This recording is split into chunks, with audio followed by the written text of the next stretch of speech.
আসসালামু আলাইকুম রহমতুল্লাহ। আজকে আমাদের সন্ধি বিচ্ছেদ ক্লাস।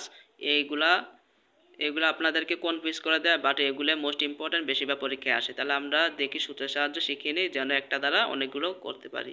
যদি বলে নয়নের সন্ধি বিচ্ছেদ কি, তাহলে আপনি কি করবেন, এই নয়ন বলে নয় অয় একটা উচ্চারণ আছে, অয় উচ্চারণটা জানে কি করতে হবে, সূত্র হচ্ছে যুগের আগে একার আর যুগের পর অ।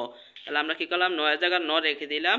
তারপর আমরা এই যে নয় অয় উচ্চারণটা জানে কি করলাম, প্রথম বর্ণের সাথে একা দিলাম।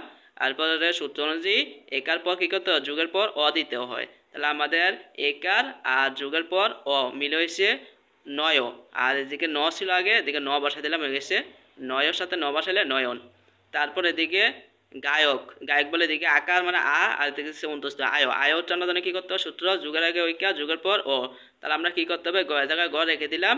এবার আমরা আয় উচ্চারণ জন্য কি করতে হবে, যুগের আগে প্রথম বর্ণের সাথে ঐকার দিলাম, আর যুগের পর সূত্র অনুযায়ী ও দিলাম। তাহলে ঐকার আর অ মিলে হয়ে গেছে আয়। তাহলে গয়ের সাথে গ আকার গা অন্তস্থ গায় হয়েছে, আর এদিকে কয়ের জায়গায় ক বসায় দিলে আপনার হয়ে যাবে গায়ক।